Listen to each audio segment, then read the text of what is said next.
Thoroughly unprepared, we take the step into the afternoon of life.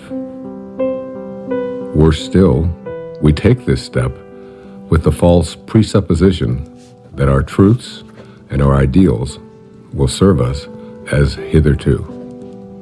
But we cannot live the afternoon of life according to the program of life's morning.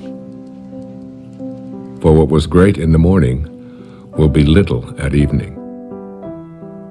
And what in the morning was true, at evening will have become a lie.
Got him looking on that one too. They rotate up at the outside. The fence is just getting in the zone. Oh, hey. Hey. Thanks, honey. Oh, hey, can I get some cream? Sure. Sorry. Let me see it there. Thanks. Okay, we're all packed. I got the snacks, got Jason's prescription, boarded the dog, car payment, called the neighbors. Hey, Jack. Jack? Jack, I need you to turn off the video game and come downstairs and have breakfast. We're gonna leave in a little bit. Let me just finish this level. Okay, fine, but then we're unplugged all weekend, got it? I don't even know what that means, unplugged. It's a very sad commentary on our life. Hey, sweetie. Time to get up, sweetheart. Is it tomorrow? It is tomorrow. It is, and we're gonna go on vacation, and we're gonna have so much fun, but we gotta miss the traffic, so let's get going. Gotta get up, monkey. Mwah. Okay, off you go.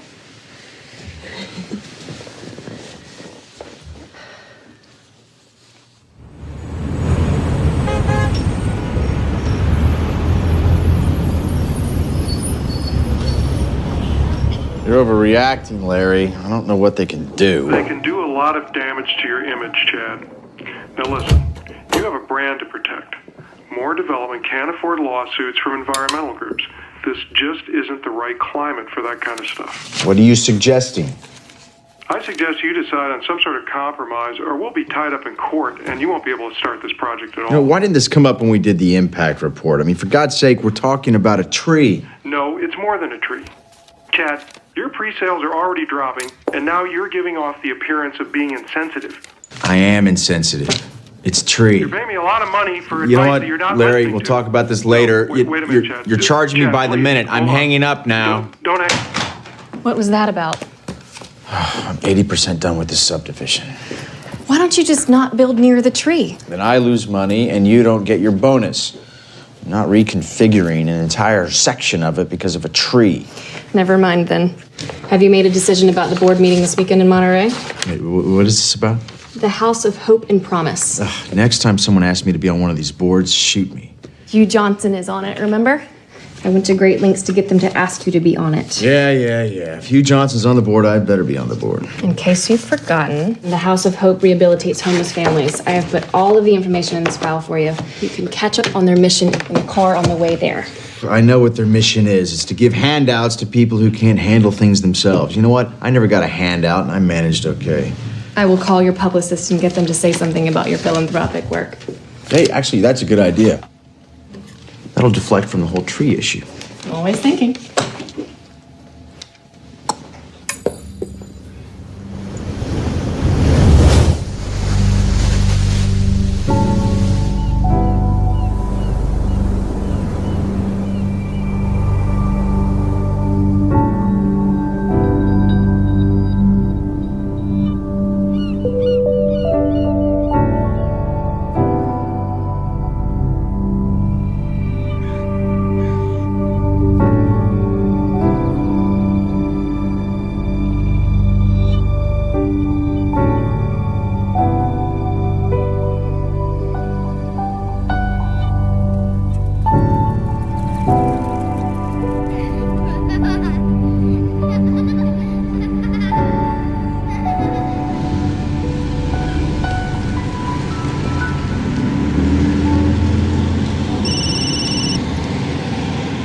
And I need to find where the director's cottage is, so.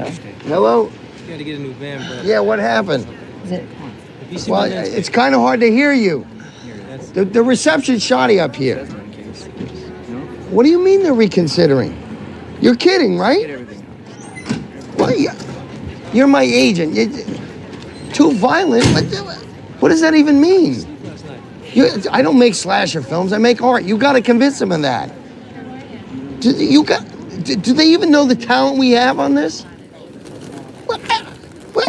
You got to find a way to get them. Look, he shook my hand. He looked me right in the eye, and he said, "This is a go project. I want to do your film." Yes, because if the money doesn't come through, I'll have to scramble to get another investor. I thought this was a sure thing. Excuse me, coming through.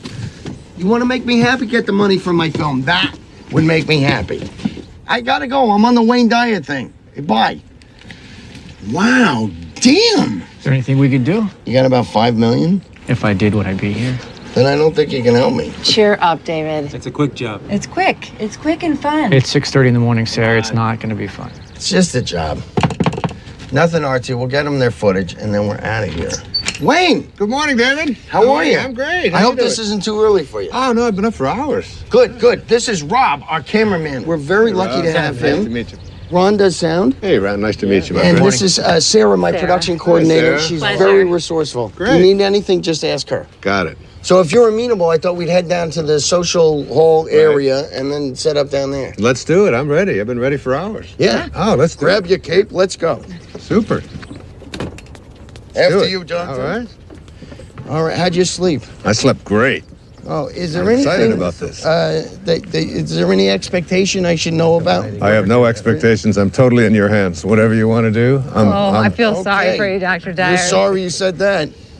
I'm just going to blot you a little bit there. You got a little shine. Okay. You can't go wrong at this place. Isn't it beautiful? It is gorgeous here. I'm sort of allergic to nature myself. Oh, I just love it. I'm so thrilled to be here. He looks good. He went less trees, more trees. How's that looking? Sure, that's fine. Do you know anything about the history of this place? Have you looked into it? Not really. We just go where they send us, you know? The guy who runs this is a fascinating guy. He was telling me about the history of it. I can't hear him. Really a magical place. It's it's. Can you say that again? I'm sorry. It's a magical place. I got him. Back in 1913, Julia Morgan, she was an architect, Oh, right. and she designed this entire place. They set it up as a conference center for the Western Division of the YWCA, and they would hold all of their meetings here. And the name of the place, it's called a Silomar. You know, who knows what a Silomar is? And I was asking him, he said, well, a silo or a silio means refuge, and mar means sea. If we're good, we can start. That's interesting. Hear that, David? I heard it, together. yeah. This is a refuge by the sea, and it's just stunning. It's just so beautiful. I'm so That's excited great. to be here. Wayne, just so you know, tomorrow and the next day, we'll just ask you questions, and you go ahead and answer, and then we'll move locations and do more of the same. And I'll also be shooting some B-roll over the next couple of days. What to get? B-roll? B-roll, like walk the and bees, talks you're and shooting the exercise. bees that are here. Listen, it's your vision. I'm open to anything. Whatever you see, I'm happy to go along with it. Well, I'm more of a technician on this one. Really? Well, you know what? You might find yourself learning something. Maybe. Well, I'm open to it. Great. Let's go ahead and roll camera. We're speeding. Sounds good. All right, Sarah, would you be kind enough to slate it? I would love to. You're going to slate me? I'm gonna slate you. All right. Dr. Dyer, interview 1. Okay, Wayne, you came up here to write your latest book. Can you tell us a little bit about what you came up to write about? Yeah, I'd be happy to. One of the things that has intrigued me over the years is so many people coming up when I talk about purpose and finding meaning in their life is what is my purpose? How do I find it? It always seems to be eluding me. I can't seem to get there. I've always felt that the real purpose of life is just to be happy, to enjoy your life, to get to a place where you're not always trying to get someplace else. So many people spend their lives striving, trying to be someplace that they're not. They never get to arrive. One of the ways to understand about how to find your purpose in your life is to return to nature, to find your own nature. I wrote a book a few years back called Change Your Thoughts, Change Your Life, which was based upon the ancient teachings of Lao Tzu in a book called the Tao Te Ching. Lao Tzu reminds us that all being originates in non-being. Jesus put it this way in the New Testament, it's the spirit that gives life. That you didn't really come from your parents. You really, all of us came from this place called spirit. And when you showed up here in this world, you showed up here from a tiny little drop of human protoplasm, a speck, if you will, and everything that was in that little speck that became you, everything that you needed was in that tiny little speck. One of the most important metaphors that I ever use is that the first 9 months of your life, from the moment of your conception until the moment of your birth, everything was being handled for you. There was nothing for you to do. You don't get consumed with the color your eyes are going to be or what your body is going to look like. It's all taken care of for you. You just surrender. I call it a future pull. And it's pulling you in the direction of whatever it is that you were supposed to be. And to me, it's not too great a stretch to say if everything you needed for the physical journey was already handled in there, then why not everything for the rest of the journey as well? All of your purpose, it's in there. All of what your personality, it's in there. Everything that you were to be, not just the physical you, but everything, if you just let go and allow. And so we're born. And we look at this beautiful little creature. As parents, I have 8 children. I've seen it happen many times. And you look at this beautiful little child and you look at it and you say, great work, God. Great work. Couldn't be any better. We'll take over from here. And then we're surrounded by all these people, our family, our culture, wherever we go. And we begin to be told that we can't really trust in who we are. Stop it, no, give that to me. We have to trust in something outside of ourselves. And we're on a journey towards ambition. Once you begin to say, we'll take over from here, you introduce something, you just take this perfection and you just edge out the Creator. You edge God out. E-G-O. Ego. This ego is the part of us that starts to tell us who you are is not this perfect divine creation, this piece of God that you came from. It doesn't say that. It says who you are is what you have. It begins with things like our toys, and then our bank accounts, and then the possessions that we have. Before you know it, we begin to identify ourselves on the basis of our possessions. We begin to take on a set of beliefs about the more that I have, the more valuable I am as a person. And so we spend our lives taking these young children and immersing them in a culture that emphasizes more. It becomes almost a mantra of the ego. You have to have more. And the more you have, the more you are aware of how much other people are trying to take it away from you. The more you get consumed with how do I protect it and how do I make more of what I have. The dilemma here is that if you are what you have and things go away, then who you are also goes away in the process. Going somewhere? Yeah, I thought I'd come with you. Why? Why not? Because this is a work thing. I'll be in meetings all day tomorrow. I'll have nothing to do. Doesn't matter if you're busy. I'll go shopping or something. I'll be fine. Hi. Sorry, we won't be needing you after all. Thanks, you can go. What are you doing? Come on, it'll be a beautiful drive. Which car should we take? You are not coming, and I do not want to drive. I want to be driven because I have work to do. Okay, well then I'll drive. Let's Let's take the Porsche. Denise, the place I'm going, it's not the kind of place you're used to. It's rustic. I think I can handle it, Chad. I know how to rough it. You know, I don't understand the sudden desire to spend time together. I just want to get away. Would you prefer I got my own room? Okay, what's wrong with you? Maybe I'm interrupting something. Oh, come on. Are you meeting someone else? Of course not. Look, I don't even want to go to this thing. Well, then, all the more reason I should go with you. You're not going to fit all those bags in the Porsche.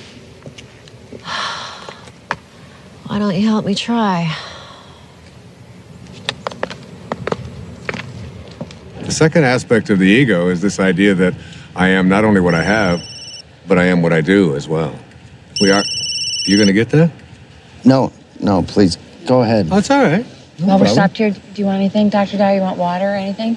No, I'm fine. We're still rolling, guys. We're cutting. What? Oh, keep rolling. Please. So, second component of this ego is the idea that not only is who I am what I have, but it's what I do. And what I do becomes this thing called achievement. And in this whole world of believing that I am what I do, we become consumed with this whole idea of my success, my value, my worth as a human being is based upon how much I accomplish. So I have to make more money, I have to get a promotion, I have to compete with everybody else who's trying to get what I have. We are taught this over and over and over again. All of our young people are taught this when they go out into athletics. The most important thing you can do is be number one, and you see, we're number one, we're better than everybody else. And we constantly find ourselves in this competitive notion again of believing that our world is one in which we have to compete. That's what the ego says. Now, the third aspect of this is the idea that I am what other people think of me. That is, I am my reputation. Particularly, this is relevant for young people who are taught that you have to dress the way other people think, and if other people don't like you, then there's something wrong with you. If you're consumed with that, then you're going to be something different every time you turn around. Now, this is particularly relevant with women, and especially in relationship to the family. Women are often taught in our culture and our society that the only way that you can fulfill yourself is by how you relate to your family, to yourself as a daughter, to yourself as a mother, to yourself as a grandmother. And while these are very important and creative aspects of every woman's life, if that's the choice that they make, it's not necessarily the only thing. And many women feel that deep within them that they have a calling to accomplish something great, to make a contribution, and oftentimes will put it aside. So what I encourage women to think is, don't ignore that calling inside of you. Don't ignore the part of you that says you came here to create something powerful, and you have just as much of an influence in doing that, just as much of a right to do that as anyone else does. Sure, I saw that one too. I wonder if I can get the whole collection on DVD. I think that might be a possibility. You know what my favorite episode is? I don't. Kick the Can. Now that is a good one. You know, when all the old people become young again. Yes, heartbreaking, isn't it? You know, I the other episode I like is the one where... You know what, I'd like to check in. I'm sorry. Are you with the wedding? No. There's a wedding? People actually get married here? Yeah, all the time. I'm not criticizing it. I think it's charming. Chad Moore. More development? Yes? Ethan Lipton. I used to work for your company a few years ago. Oh, right, yeah. Yeah, in accounting.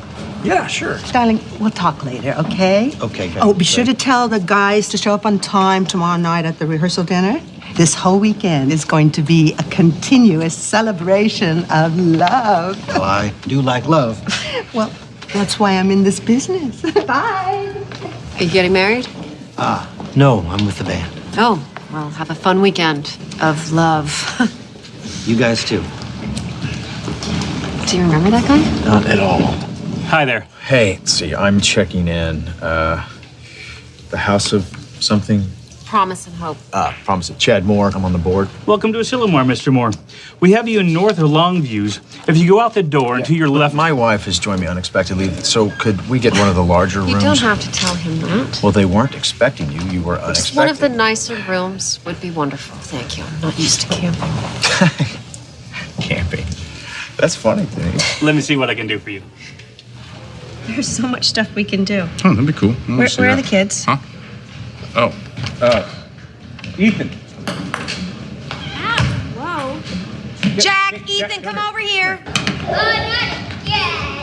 Come on. Come on! Get over here! Come here, troopers. Take you and you go with your mom. Stand on my toes. Yeah, and also something away from all the noise would be nice. I do have a room on the first floor in the lodge building. Yeah, something higher. Of course, Mr. Moore. Do you have a room on the second floor? Higher than that, please. I'm afraid that's about as high as we go here. You're kidding. What a waste of real estate. I think you'll like this room. It has a balcony. All right, if you say so. Give me a second. Give that to your mother. Give that to your mother. You heard her. Hand it over. I said we were going to be unplugged this whole weekend. Do you guys just want to go home? No, we're not gonna go home. It's no fun. Come here. Let's stay with me. Here, jump on my feet. Jump on my feet. I'll lift you up. There's no way we can have all these meetings with these kids running around and screaming. Have a great stay. Look, I don't need to be having this conversation right now. I don't have time for this. I can't deal with this right now. It's not. We move into then the later parts of the ego, which talks about something called separation. And the ego has a very strong belief system that who I am is separate from everybody else. And then another component of the ego teaches us that I'm also separate from everything that's missing in my life, from all the things that I'd like to have. And then finally, the ego teaches us the most egregious error of all. It teaches us that we are separate from God. And one of the simple constructs that you learn in the afternoon of your life when you shift into the meaning phase of your life is to realize that you came from a source. We can call it God, we can call it Tao, it doesn't matter what we call it. And that this source is everywhere. There's no place that it is not. It must be because it creates everything. Everything comes from this source. Then it must be in me. If there's no place that it's not, it must be in me. And if it must be in me, it must also be in whatever it is that I feel to be missing from my life. If you know that, then in some way, everything that's missing from your life that you would like to have, you're already connected to it in spirit. And all you have to do is figure out a way to align yourself with that and have a knowing that you're already connected to it. You just have to bring it on its way in the way that you think and process. What was that out loud? Yeah, you just said that out loud. Sorry. That's okay. Sorry, it is go intense. There's no question about it. It's very intense. Please continue. Okay. I was saying that as we move into the afternoon of our life, we take the same ego constructs that we learned in the morning of our life, which is all about competition, winning, being better than everybody else, and we try to apply these same constructs to the afternoon of our life. And what happens is we end up living a lie. For what was true in the morning, in the evening, has become a lie. The problem is we don't really know how to move into the meaning phase of our life. This is when we have to learn to go back to those first 9 months, from the moment of our conception until the moment of our birth. Lao Tzu speaks about this in the Tao Te Ching. Let yourself be lived by it. He says that the Tao does nothing. It's leaving nothing undone. This is where we have to get to a place where we can surrender and have a knowing that we're not alone and that we're going to be guided and that we have a nature and that we can trust in this nature. It's not something that we have to always be struggling with. It's not something we have to be in charge of. Literally, think about it. Let yourself be lived by it rather than you taking over. But as we move into the meaning phase of our life, what's happening is we begin to think about fulfilling a dharma, fulfilling a destiny, fulfilling something inside of us, a calling that only we can feel inside of us. No one else can tell you what that is. But if you feel it and you know it, winning and being ahead of other people takes a back seat to feeling fulfilled and living your life on purpose.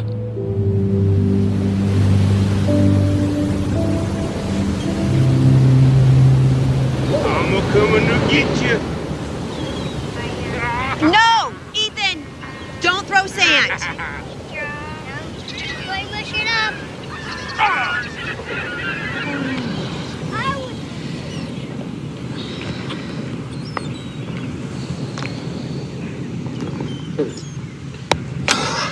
Hey, we got anything to drink? Juice box? Sure. I'm gonna go back and get some more sunscreen. Really? We got clouds. No, they can still get burned. Okay. You gonna walk back? Yeah, I'll be fast. We can wrap it up here. No, look at them. They're having so much fun. I don't want to drag them away. I'll be right back. Okay.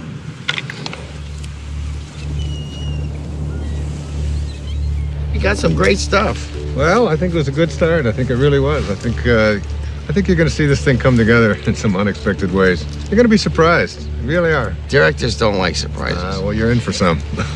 Great. I'll see you in the morning. I look forward to it. Thanks for everything. It was great. Thank you. Thank you, guys. Thanks for everything. Yeah. Thank you. You're welcome. You got See you your later. ride? Yep. Okay, See you tomorrow. thank you.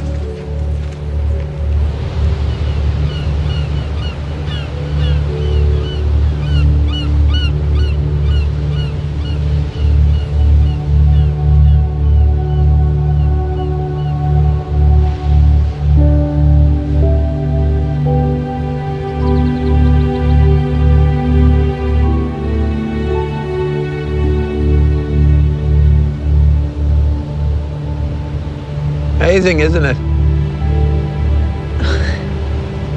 Yes, it is. Looks like they're reaching for each other. Sorry? Well, the trees, it looks just like they're reaching for each other.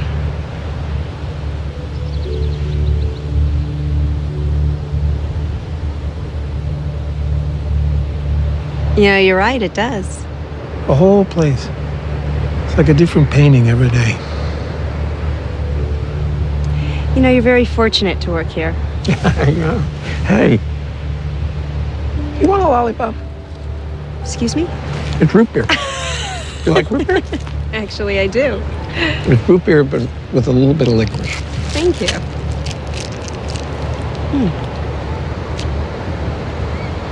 I like it. I like everything about this place. Like what? What do you like about it? I don't know,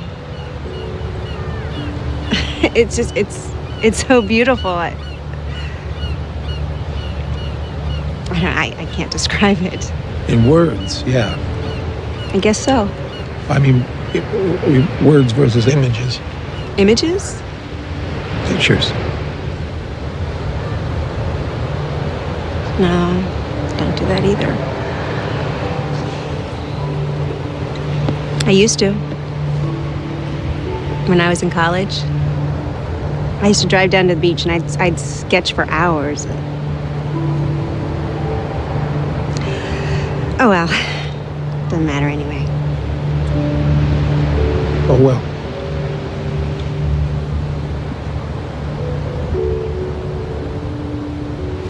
Hey, Mom. Where you been? What? We got cold. You eating a lollipop? I am. Got any candy for the kids? No, I'm sorry. That's all right. Let's go back. Come on, buddy. Let's go. Yeah. All right. It's okay. Here. I don't get it, to be honest with you. That really doesn't surprise any of us, David. Seriously, if I didn't have ambition, nothing would get done. Is that supposed to be a comment about us? You have a napkin, please. You know what I mean. Like we're supposed to sit around and wait for things to happen to us magically. There's nothing wrong with a little magic in life. I can't trust magic. What I can trust is my own will to get things done. That's my main problem with what Dr. Dyer's saying. Okay, he's right there. You want to keep it down? He didn't hear me. Dr. Dyer, you want to come hi. join us? Sure, I'd love to. How you guys doing? Great. Good. This chicken's great. Good. So, Dr. Dyer, Yes. we were all just discussing your Right. first interview and all those things you said. And basically, David thinks that it's all BS. What? David. Yes, really? I don't think all of it is. I mean, I'm entitled to my own opinion, right? Absolutely. You are entitled to your opinion, and I respect it. And you know, David, you don't have to get this all at once. You know, just get a little bit at a time. That's all it takes. You know, you just start practicing it. Eventually, it becomes a way of life, and you start living from a different perspective. I'm not really a spiritual person. I'm too busy. Yeah, spirituality is kind of like a luxury. That is true. I find it hard to find time to meditate. Let me ask you this. Do you think that you're an inspired person? Do you live an inspired life? Do you feel inspired? I have no idea. Really? Well, let's take an example. Let's supposing I had a an apple pie that we had just made. And out of this apple pie, we take one slice. We take the rest of the pie, put it over here, and I take this slice and I give it to someone. Let's say I gave it to you, Ron, and I say, Ron, what is this? That's an apple pie. How do you know that? How do you know it's an apple pie? Because it came from an apple pie.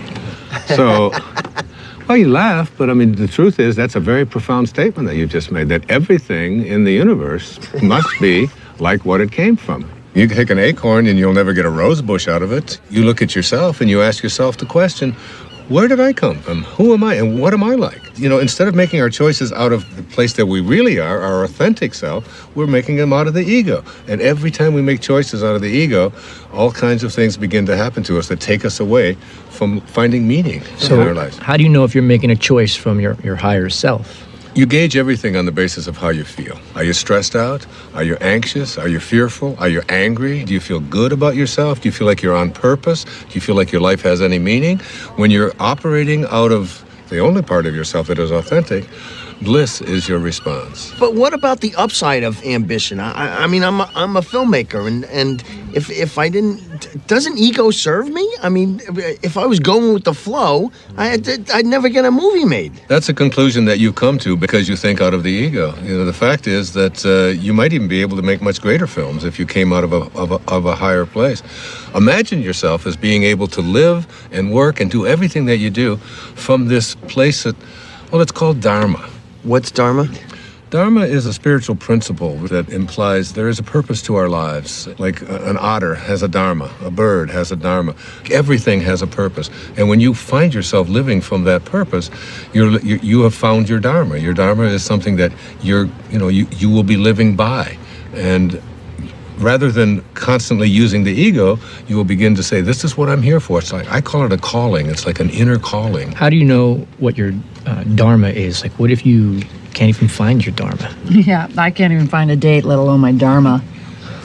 Well, your dharma isn't anything you're ever going to find. Your dharma is something that you're always connected to. It is your divine purpose. It is something that you are aligned with throughout your entire life. The ego has kept us away from it. Excuse me, I have to take this. This is what I'm talking about. I'm sorry to interrupt. How does this help me find a date exactly? You don't need to find a date. If you live what I'm talking about, you'll understand that everything will be perfect and everyone that comes into your life will come in on time perfectly. You're a divine creation of God. You're a spiritual being. You don't need anyone else to confirm that. I love that. It's true. Dr. Dyer said it was. It is true.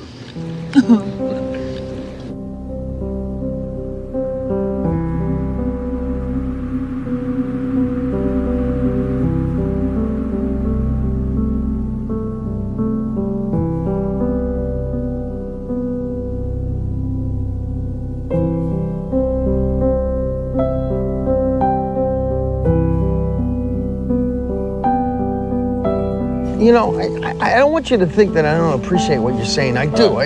Not that you would necessarily be concerned with what I'm saying, because that's the ego telling you what to think, right? So you were listening? Yeah, I'm listening. I just think it's good to have a plan.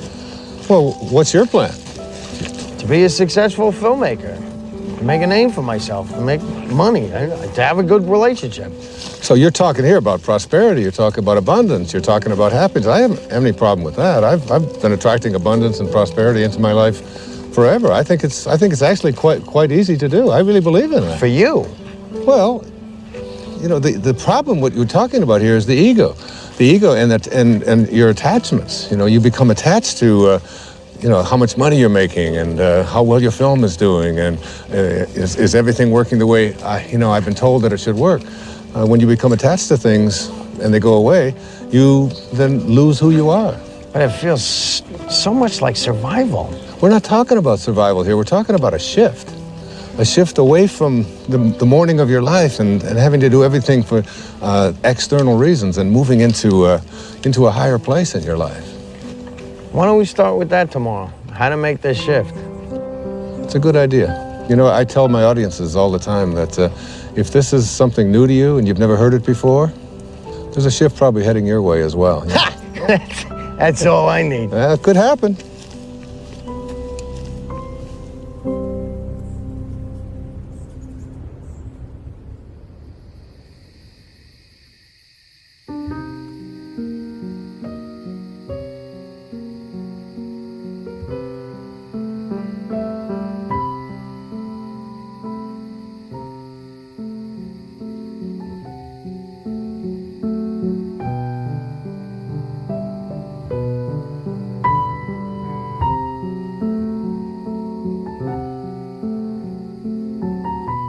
When great thinkers talk about union with God, there's this theme that comes through. It's about being in silence. When everyone else is asleep and there are no distractions, when you feel yourself alone with Source. This is the time when you are closest to Source. Being alone with Source is not just about feeling good, it's about a new awareness of my own divinity and what it's capable of achieving.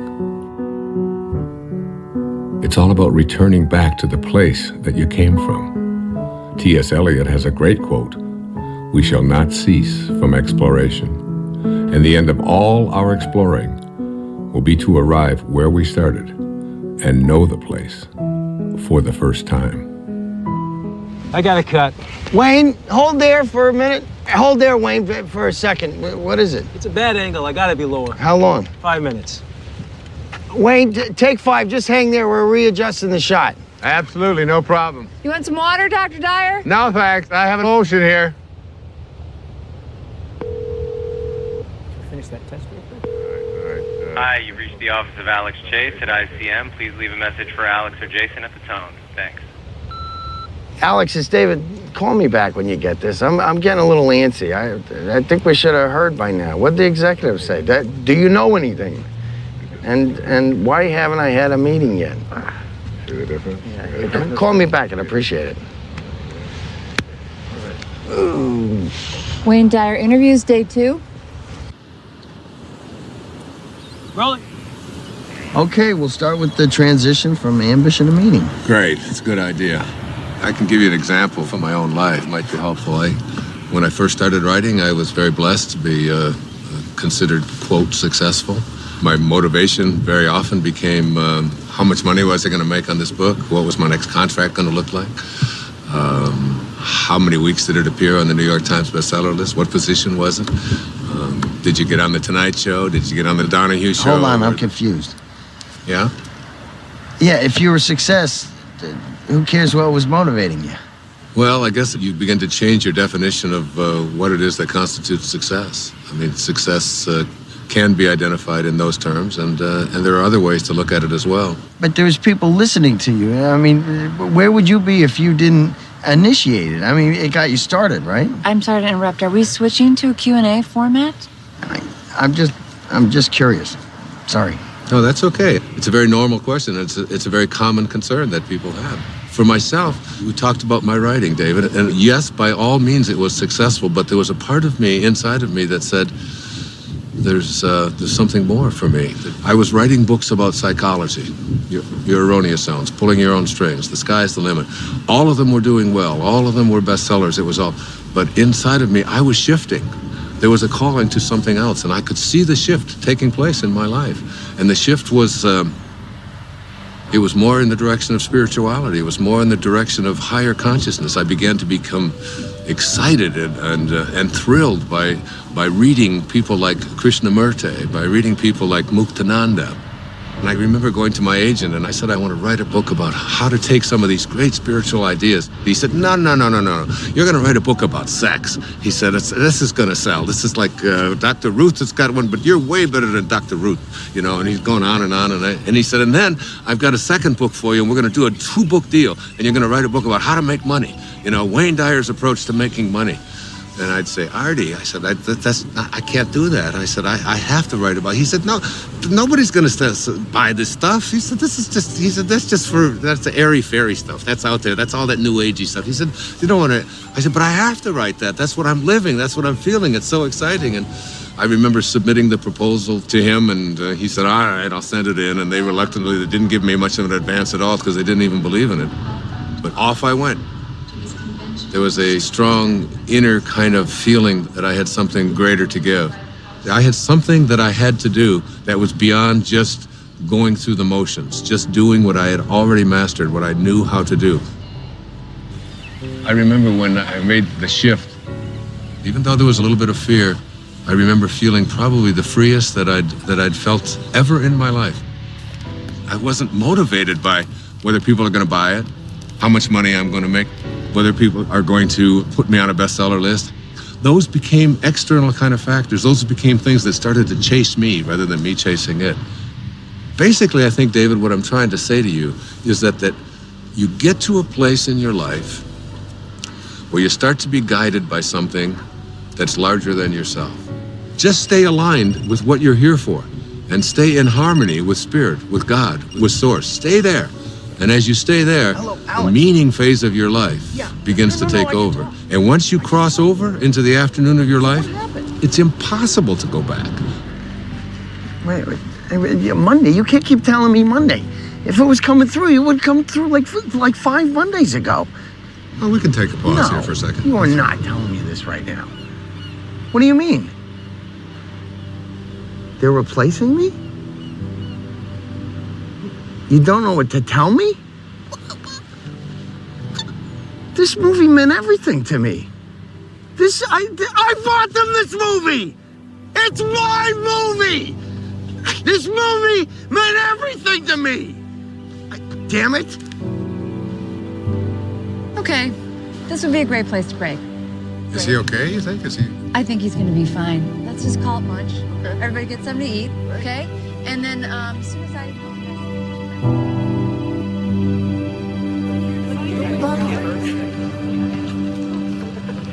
Lunch is 1.5 hour. If anybody is interested in the Marin County project, please engage. Hey, you up for a late game of golf? Oh, absolutely. Okay, I'll reserve it. Thanks. You know how long this meeting's going to last after lunch? I don't really know. I think they're saving some of the big items until the end. Like what? Well, they're $1 million down in the San Francisco project. The contractor underbid, now they're over budget. You know what? Listen, you can catch me up on all that stuff this afternoon when we play golf. You're not coming back? Oh, no, I am. I'm going to try. I just got a lot of work to do. See you later. Okay.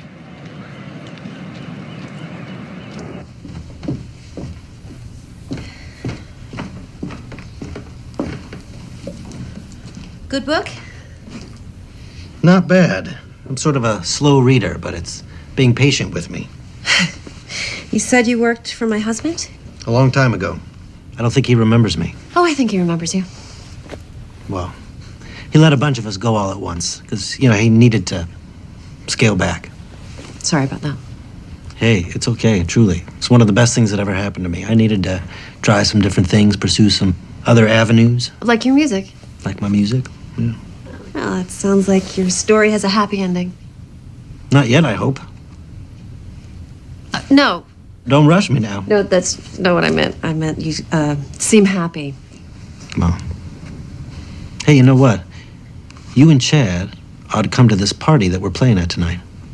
Oh, thanks anyway. Yeah, come on. It's supposed to be a continuous celebration of love. Isn't that what she called it? Oh, yes, I think she did. People, you guys have to be there to help us continuously celebrate. I can't crash a party. I just invited you. You can't invite us. Too late. Sorry. Happened. No. Thanks, though. I'll see you around. Okay. Wear something comfortable.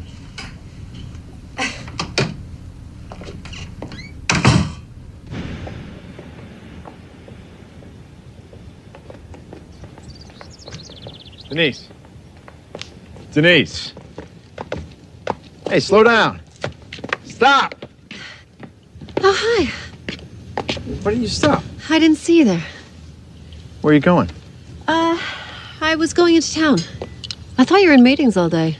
I was. But, I'm bored. Yeah, well, if Hugh Johnson can do it, you can do it. I'm not cut out for this non-profit thing. So. Oh, Chad, you just gotta fake it. No, I'm coming with you. What? I said I'm coming into town with you. Honey, I love you, but I don't enjoy shopping with you. I need some me time. I thought we were supposed to spend time together. Right? Look, Denise, I'm not kidding. I cannot take another meeting. I'm coming with you. Whatever.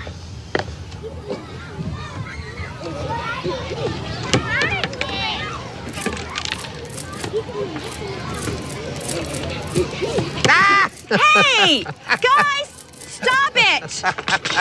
Take it over there or you're gonna lose the water guns. Oh, they got you all wet. Oh, it's no big deal. It's just water. Water is soft. Don't give it another thought. It's great. I am so sorry. Don't be sorry. I've got 8 kids of my own. I've got grandchildren. These things happen. Things get messy once in a while. It's fun. Well, thank you. That makes me feel a little bit better. I always see it as an opportunity to sort of practice what I call non-interference. Oh, I wish I could do that. Oh, you can. Of course you can. Really? I mean, I'm their mother. Isn't that a little irresponsible? I don't see it as irresponsible at all. I think parenting is not about having children lean on you. It's about making leaning unnecessary. Yeah, they've got a compass. Let them follow their own compass. What would I do with myself if I wasn't interfering? Oh, I don't know. Do you ever think about music or art or something like that? How'd you know? Know what? Nothing. Thank you. It was really, really nice talking to you. Well, you too. God bless you. Namaste. Namaste. All right, guys, come on. Time for lunch. I don't want to eat. Me either. Before the ants eat them. Just come and eat when you're hungry. I'm thirsty.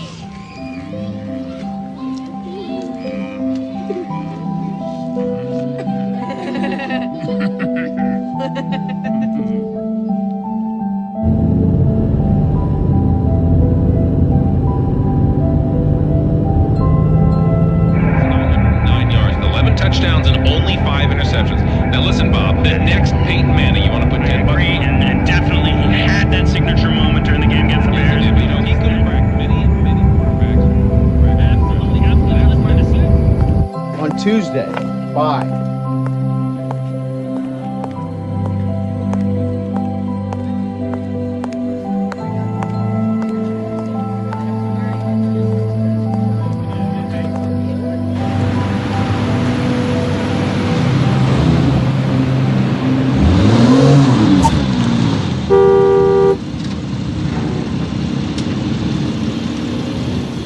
I think I'll return that dress.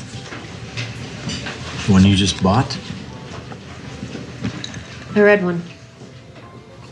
I waited 45 minutes for you to decide if you were going to buy that.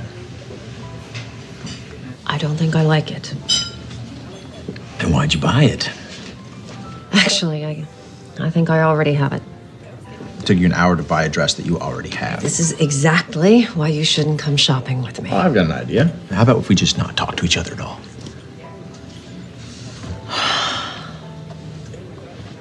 Jesus, Chad. I really should have come alone. I've got a lot on my mind. You've got a lot on your mind. What could you possibly have on your mind? All right. I wasn't going to tell you this until tonight, but...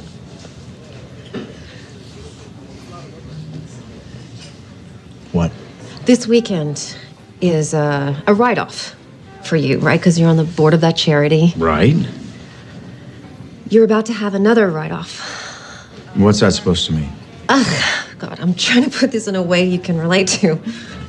Yeah, well, I'm not relating. I'm pregnant. What? You're joking.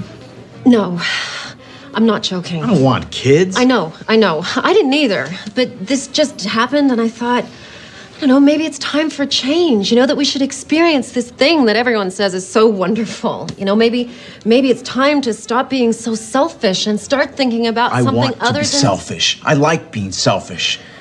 I like our lives. We come and go when we want. We're happy. Oh, you think we're happy, Chad? I don't know if we're happy. I mean, God, you're always at work. We never see each other anymore. I'm always at work because I need to buy you the things that you want, Denise. Cars, clothes, houses, everything you want. But still, it's not enough to make you happy. Please, keep it down. I want this baby. I think it could be the most wonderful thing we could do with our lives. Come on, I get what this is about. This is about you feeling like you haven't done anything in your life. So you think you need a baby to feel validated. Well, you know what? I don't. I worked my way up from nothing, and I will not sacrifice our lifestyle so that you can indulge in yet another distraction. Wow. A baby is not a pair of shoes, Denise. I know that, Chad. You are so cruel, and you're so mean. God, you used to be fun. What happened? You planned this, didn't you? It was an accident. Sir, I'm gonna have to ask you to leave. Please. It can happen. How could you do this? How could you do this? Thank you so much. Thank you for making this the tender, precious moment that every Tender, woman precious dreams about. moment? We don't have tender, precious moments. we You know what we don't. did have? We had a prenup, an agreement. You signed it. No kids. I know, and I changed my mind, okay? People can change. Well, you know what? Chad. I didn't change my mind. What are you gonna do about it? Divorce me because I'm pregnant? I might. As a matter of fact, I'm definitely divorcing you. Will you please shut up? I'm definitely Fine, I don't care. Go ahead. I'm better off raising this baby without you. Good luck. You signed that prenup. You won't get much. I'll make sure of I it. hate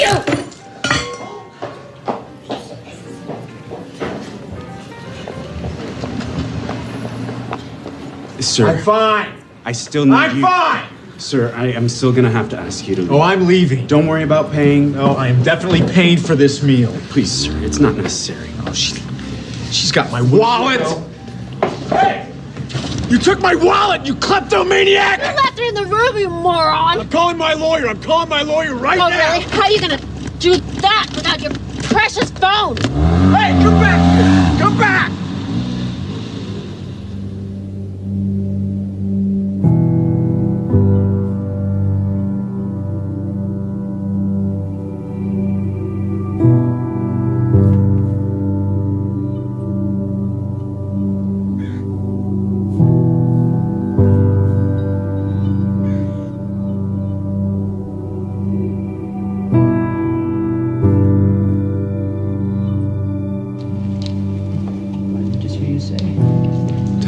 Testing, 1, 2, 3. Can you hear me? Great. Okay. Dave. Guys have been being in the cold, Dave. huh? It is. You want to stay with the same frame size, right? Yeah, sure. Okay, guys. Ready. Okay. Crossing. Okay, Wayne, can you just shift your chair just a tiny... Sure. How's that? Oh, perfect, perfect, that okay? perfect. Okay, so we good? We are good. All right. David. We're rolling. David? David, why don't we take it from where Wayne was talking about the shift? We can just continue from there. Sounds good to me. Okay, this shift, this movement from ambition to meaning, from the morning to the afternoon of your life, generally it's preceded by what we call a quantum moment. Sounds strange, perhaps, to use a term like that, but quantum moment really refers to the characteristics of what it is like when you have what Maslow called a peak experience. The first of these qualities, there's 4 of them. The first of them is that it's very vivid. The second quality or characteristic of these quantum moments is that it's a surprise. And the third characteristic of these quantum moments is that they are benevolent. They always feel good. The fourth and final quality is that it's enduring. That is, it isn't just something that comes and then goes and it's out the window. It lasts with you forever. For example, I left drinking behind in my life 21 years ago. And I couldn't even imagine that I could have given it up because I'd always had 2 or 3 beers every single day for the previous 10, 15, 20 years. I couldn't even remember a day when I hadn't. And I knew that I had to make that change. And it was 4:05 a.m. in the morning. I could remember the clock when it turned. I woke up, and there was like a breeze in the room, something that I've never experienced before. The smell of roses. This was 21 years ago now. I can tell you what was hanging on the closet, the hook that I had there. On the mirror there, I had a cartoon that I had there. I can still see that thing exactly as if it happened this morning. The vividness of this is something that I've never, ever been able to forget. I can remember how surprised I was at what was happening at that time. It was almost as if some kind of force had taken over, and I was just amazed by it. So if you're lucky this happens to you? David, it has nothing to do with luck. It's like when the moment is right, when you are in a different state, in a different place in your life, exactly what is supposed to happen will happen for you. The low points in your own life, these times when you think that nothing could go any worse, oftentimes are the things that we need to propel ourselves to a higher place. Let me give you an example. The night before that moment that I just described to you, I had taken my entire family, 5 children, and my wife, And we had all gone to this restaurant. And like I always did, every single time I went to a restaurant, I ordered not just one beer, but two. And that was so that in case the waiter wasn't there when I wanted my second one, I would be able to have it. And the waiter said to me, "Oh, excuse me, sir." He said, "I'm sorry, but I can't serve you alcohol." And I said, "Why?" He said, "Well, last night one of our waiters served someone who was underage, and we had our license suspended." I said, "Come on, we're getting out of here." And I made each one of my children get up, get back into the car, strapped into their car seats and so on. My wife, who, God knows, had so much to do, and it was such a hardship for her. But it didn't seem to matter to me at that time, because I wanted to have my beers, and I was making myself more important than everyone else. And we drove off and went to another restaurant. And I can remember thinking that night as I went to sleep how ashamed I was. My wife tried to talk to me a little bit about it, but I would have none of it. I was right, and that's just what the ego always makes you. It makes you right.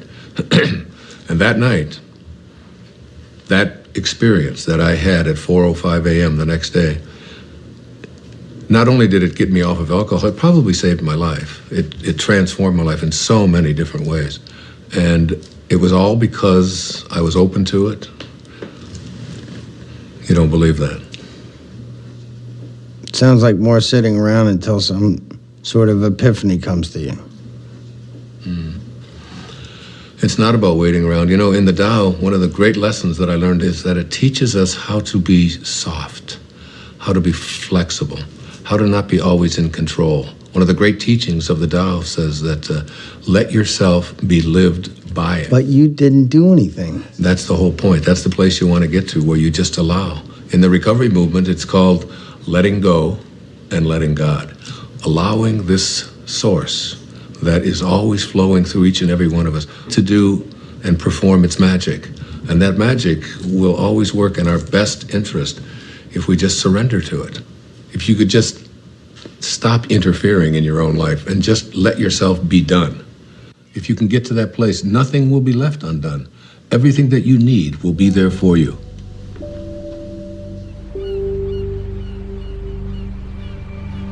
It's mysterious for most of us because we believe that we're the ones who have to do everything. Isn't it interesting that you had everything you needed in the first 9 months? Why isn't that true for the next 90 years? Because we interfere. When I was 19 years old, I was in the United States Navy and as an enlisted man. And I was given my assignment to join the aircraft carrier, the USS Ranger. And it was on deployment in Yokosuka, Japan. So I boarded a refrigerator ship, the USS Vega, in Alameda, California. And just as I was getting on that ship to take my 29-day voyage across the Pacific Ocean, my uncle Bill Volek, who was a school teacher in Hayward, California, handed me a copy of a book. And the book was a collection of short stories written by Leo Tolstoy. He wrote not just great novels and great stories, but great spiritual literature as well. He was considered to be the soul of Russia. And the first story in this collection was called The Death of Ivan Ilyich. Now, Ivan Ilyich was a judge who lived in Moscow. One of the more important features of this story is his relationship to his wife, who he basically hated because he despised his work. And he felt that she had pressured him and pushed him into doing this, that it was a prestigious thing to do. And he was filled with internal rage and anger at what he had done.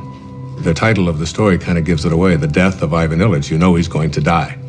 Now, Ivan Ilyich was lying on his deathbed, and his wife is holding his hand, this woman that basically he despised for all of his life.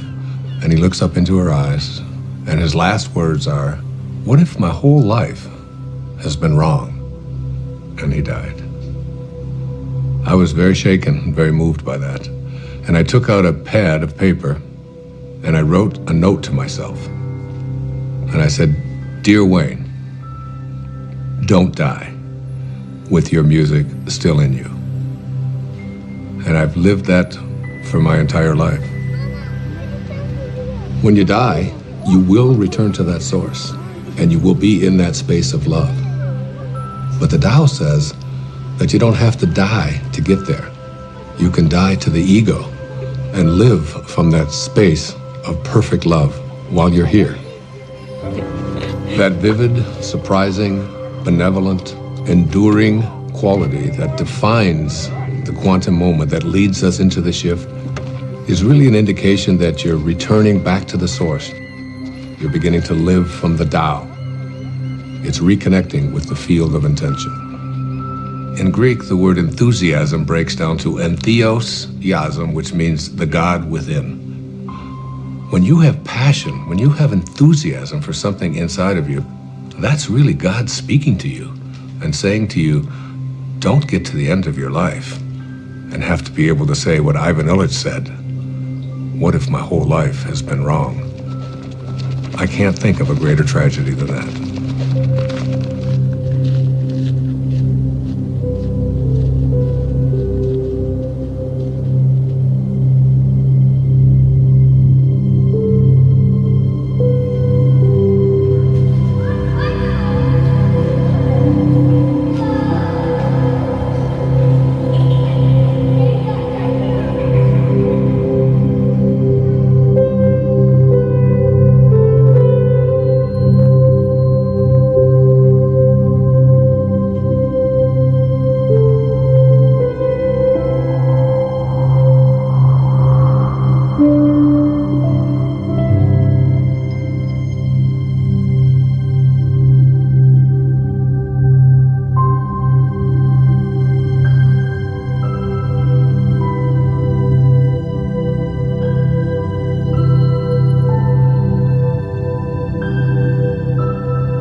Hey, Mom! What is it? Eartha, Mom, where'd you go? I'm sorry, it's just... It's so beautiful. I was imagining how I'd paint these trees. You don't put paint on trees. Oh, no, honey, it's, like make a painting of it. You know, like you make a picture in school? Mom, you're not a painter. I haven't seen you paint anything. All right. Next one to that rock up there. Wiz, go! Go! Let's go get him. Let's go get him. Go, man, come on! What did he do? I'm losing.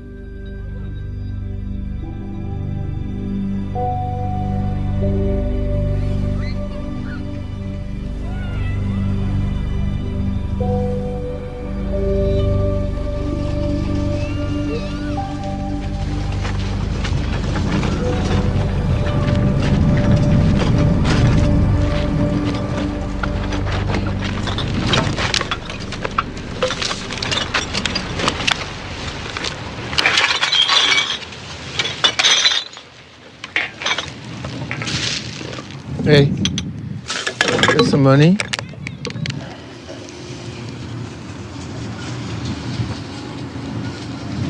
God bless you. What? I said, God bless you. Why would you say that? I didn't even give you any money. You got any money? Not at the moment. But you? Need to call a cab. Hey, here you go. This should help you. Thanks. Wouldn't happen to have a cell phone in there, would you? I don't need one. You make money with that stuff? I make good money. Where do you live? Over there. Over there. But my favorite place is there, under that tree. That's my favorite. I know that tree. We are friends. It's a good one, huh? You know what you gotta do? You get some of these bottles, and you can make some money. There's a machine down there. You put the bottles in and you make some money. Thanks.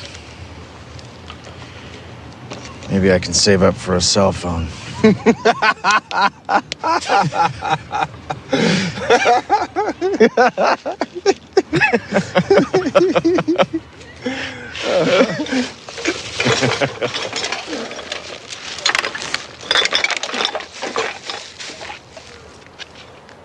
Hey, do you have some money?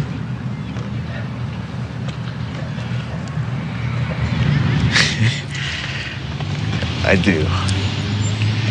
I have 6 pennies. God bless you.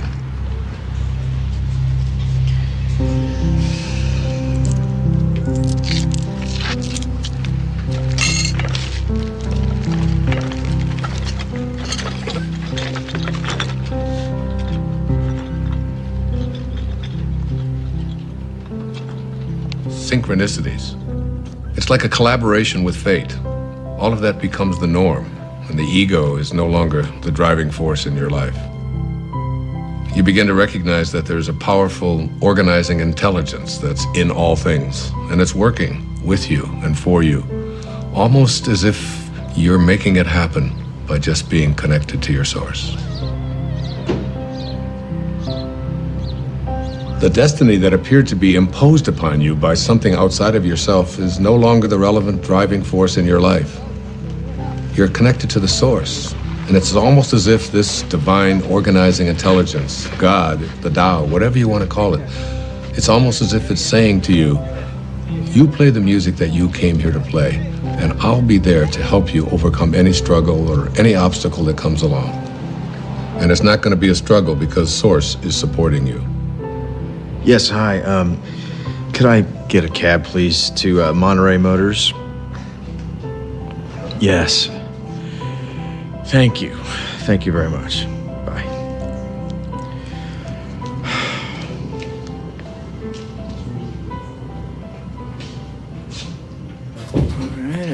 I can't stop thinking about what you said about a destiny being imposed upon you. Well, you know, I think all of us, each and every one of us, have a knowing within us. You know, it's been said that when you trust in yourself, you're trusting in the very wisdom that created you. It's there to tell us who we are and what we're meant to be. I know, but so much of society is putting stuff You wanna get a on drink? people. It seems like all the time. I'm good. Dr. Dyer, can I ask you a question? Sure. Are men and women different when it comes to this? Do they shift differently? It's very different, as a matter of fact. There's some recent studies that have just been published on that. I'd be happy to share them with you if you like. That would be great. Okay, super.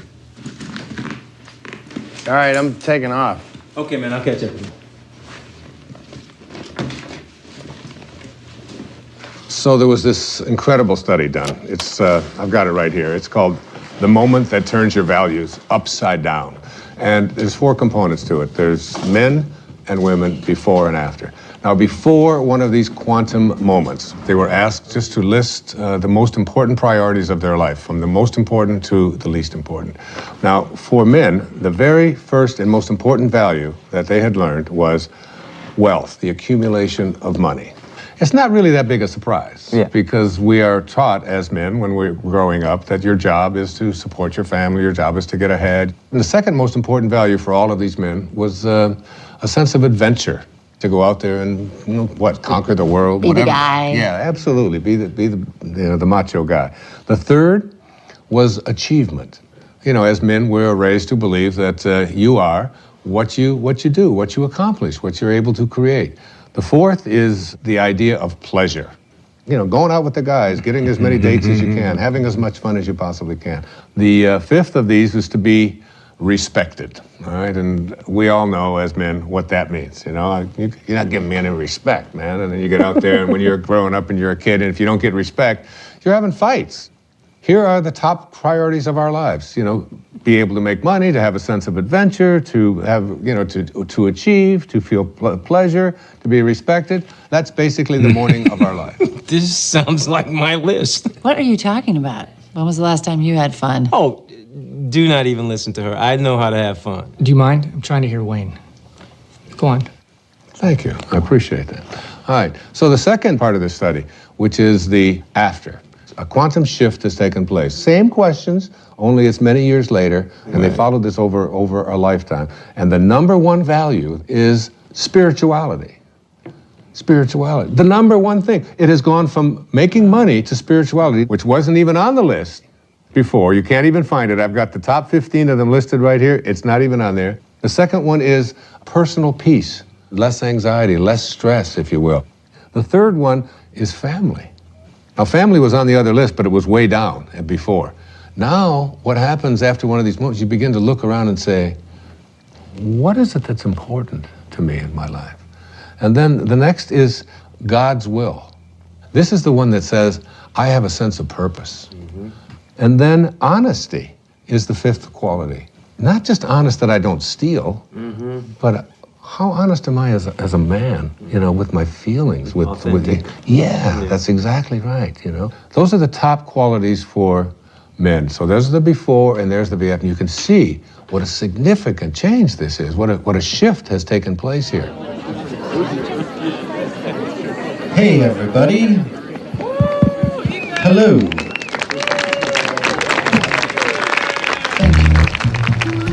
We are very glad to be here tonight. Steve and Lisa are dear old friends of mine, and so when they asked me about the prospect of our band playing at their wedding, I felt like I had no choice but to say, are you sure? Are you positive that's something you want to inflict upon your friends and family at your wedding day celebration? And Steve and Lisa assured me that that was exactly what they wanted to inflict upon their friends and family at their wedding day celebration. And so, here we are. You need a bossy man to love you, a bossy man to hold you close, a bossy man to dress and care for you, a bossy man to take control. You need a man with all the answers, a bossy man who'll run the show. The bossy man, he pays for everything. He never says, I do not know.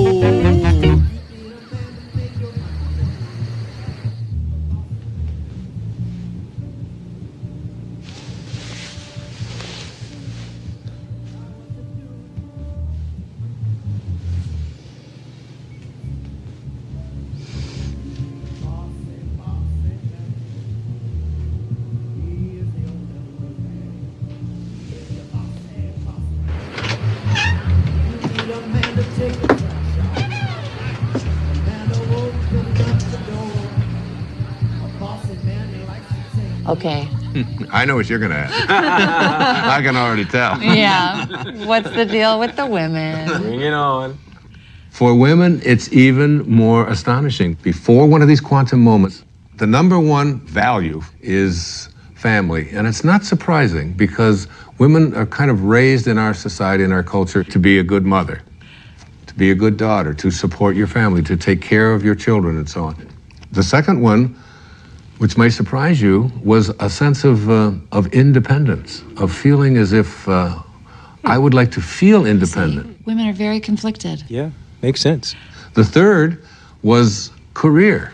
Now, very often, women never even felt that they had a right to go for a career because they were obligated to be taking care of their family. And this is not a put-down of that at all. What we're saying here is that there's something more. The fourth quality for women was fitting in, having to be like everybody else and so on. Yeah. And then finally, attractiveness. And this became not just like it's nice to look nice, but my whole values are, and how do I look? And where do we get this? You know what? That is so scary when you break it down like that, because where is it that we learn as women we're supposed to be pleasing everybody else all the time? Well, go on the newsstand. You know, all you see are magazines with pictures of girls with waists this big and, with implants, lots of emphasis on makeup. having the right labels, carrying the right bags, and so on. So these became the top qualities or characteristics or values for women before one of these shifts. Well, I hope the after list is better. Their values shift dramatically. The number one value for women after having this experience, it's right here, is my own personal growth. Now remember, before it was like taking care of everybody else, doing the right thing, fitting in, and now it's all of a sudden, how am I growing as a human being? How do I feel about myself? The second is a sense of self-esteem. Am I worth anything? How do I feel about myself? Am I a valuable human being? The third one is spirituality. My sense of my connectedness to something bigger and greater than myself. And then happiness. Again, this wasn't even on the list. It was almost at the bottom of the list before. How often have women been raised to believe that their happiness isn't an important thing, that doing what they are supposed to do rather than feeling, a sense of, I'm entitled to be happy. And then a very interesting one, it's called forgiveness. This became very important in their lives. Forgiveness. That's good, because then you can forgive all those people that gave you bad information about what you're supposed to be doing. Yeah, there's a whole lot of resentment that begins to take place in people. It's what so many people just go along with. Oh, right. Joe. This is great. Hey, you're the best. Thank you so much. This is great. We should be filming this. Thank you very much. Good night, guys. You guys did so well in the hike today. Good night. Can I have a glass of water? Of course you can.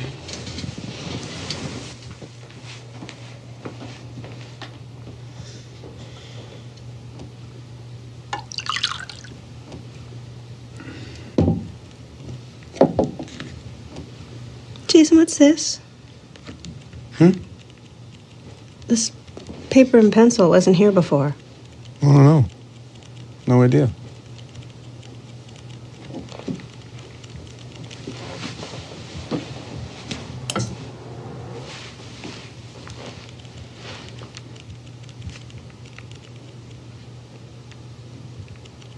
Hey, Jason? I think I'm gonna take a shower. Okay.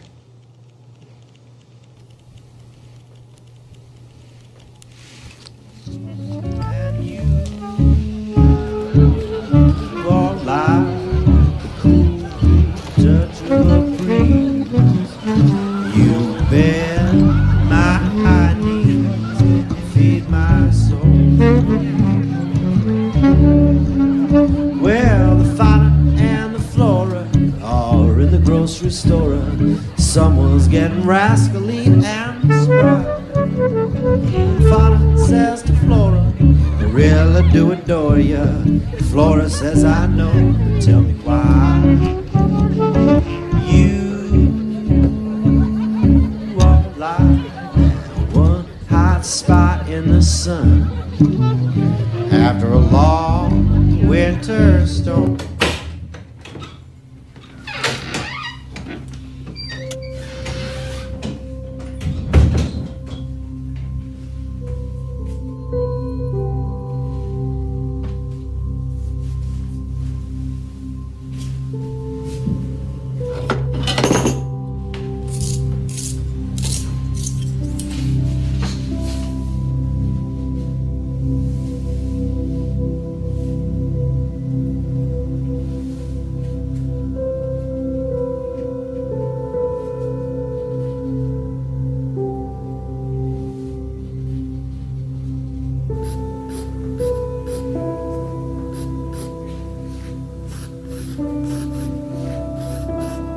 I don't know, would you guys like to hear? I think maybe the only true miracle that ever happened to me in my life. A real miracle? Yeah, it was an authentic miracle for me.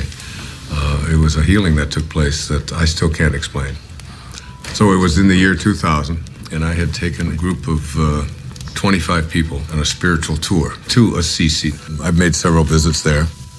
In fact, I wrote an entire book called There's a Spiritual Solution to Every Problem, based upon the prayer of St. Francis. And I lectured for a couple of hours about it, and we all had visited the places where St. Francis had lived and performed so many of his miracles. The next day, we were going to take a tour to a place called San Damiano. where St. Clair, who was the first female to ever become a part of the Franciscans, lived. And on the third floor, there was the bedroom, exactly as it was in the 13th century. There was a young man on that trip. He was 21 years old. His name was John. He was from Pennsylvania. He had cerebral palsy, and he had 2 very heavy braces on each one of his legs. We were going to go up to the 3rd floor. Now, this was a winding staircase to get up to the 3rd level where St. Clair's bedroom was. Now, John, in order to be able to go up the steps, he would have to move his leg out like this, you can imagine, and then he would go up the step, and then he'd bring the other one down, and then he'd go up the next step, and he would bring it back because his legs were stiff. But as we started to get into the very narrow part of the staircase, he couldn't, his legs wouldn't go out. He could only go this far, so he couldn't go up. And you can imagine he couldn't go down. It was impossible for him to go down. So there he was stuck. I was ahead of him. And he stopped me and he said, Wayne, I'm in trouble. I can't go up another step because I can't get my leg out to the side. There's no room and I can't go back down. What are we gonna do? And there was a whole row of people behind waiting to go up this very narrow staircase. So you have the picture? Old people don't whisper, 'cause old people can't hear. We'll just talk louder and louder, year after year. Stop looking at me funny,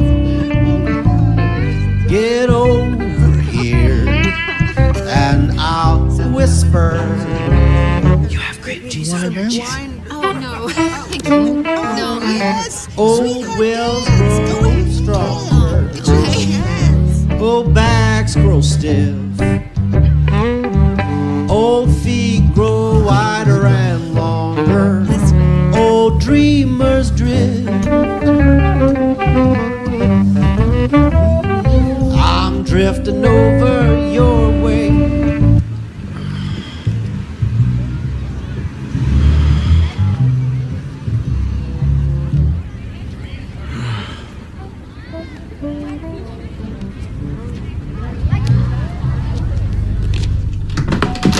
Denise? Denise?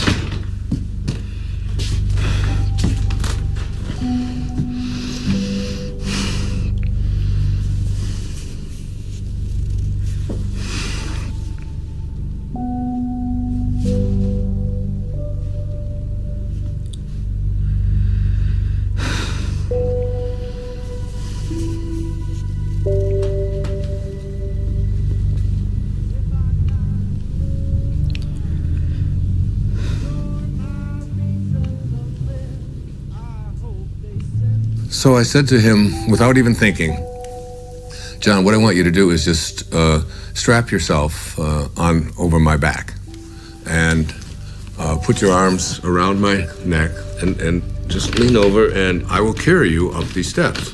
Now, what I haven't told you is that before we went on this trip, I had done some major damage to this right knee of mine, to a point where I had it examined by several orthopedic physicians, and I was told that there would come a time soon when I would have to have this knee replaced because it was down to bone on bone. So as he got on my back, and now we're talking about 240 pounds or so, he went, I went about 3 steps and I realized that my knee was about to collapse and I was gonna go straight down. And I had a quick vision of what the newspapers and the CC Daily News were going to say the next morning. Spiritual teacher collapses, bottom of the stairs, 40 people dead. You know, it was like, and so as my knee started to go down, at that moment, I saw a vision of St. Francis. I had a vision of what he would look like, and he didn't say a word. It was very, very quick, and he just went like this with his hands. In other words, stand up. And suddenly, and I had the fragrance of roses was in there, the same fragrance that I had, remember in the story I told you? In that quantum moment when I had that, the same kind of thing. And I stood up and I started walking up the steps with him, and my knee just suddenly righted itself. It was fine. Not only did it right itself, but I suddenly had like a burst of energy like I've never had before. And I started walking faster with him on my back. Then I started running. And I ran up all of the stairs. My wife was waiting at the top, and she said, "What happened to you? And what are you doing? And everybody else is out of breath." And I said, I had a miracle. I just don't know what happened. And I realized that my knee didn't hurt anymore at all, and I wasn't limping, and I had no pain in it at all. By the way, I've never had any surgery, nothing ever done to this knee. It was a healing that had taken place in that moment.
Hey, you coming to bed? Yeah, I'll be there in a minute.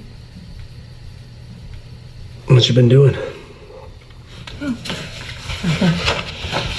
I thought you were gonna take a shower. I did. And your clothes? I was going to, and then I got distracted. Huh. What you been doing? Nothing. Are you all right? What do you mean? Well, you just seemed a little checked out today. Just wondering if anything was wrong, or... No, I'm fine. Don't worry. I'm a little worried. No. Can I look? Jason, no. Quinn, I just want to look at him. Jason, no. I love what you do. I just wanted to look. Can you please go? Quinn, I just want to Just go. see. Please? No. You know, really, you're not very good anyways. Really, don't bother. Don't bother.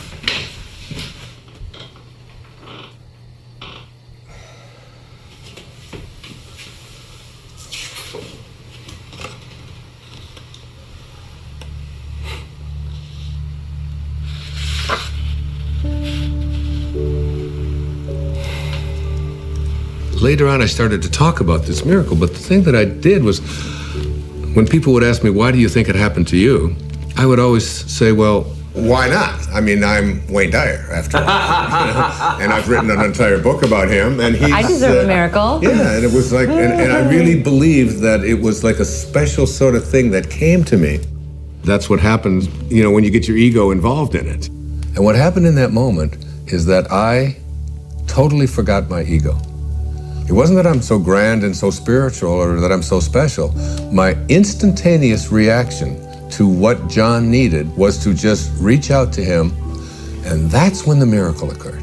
In one moment, without thinking, I reached out to a fellow human being in need and forgot about myself. And it was almost as if the door opened, the teachers found me and said, here it is.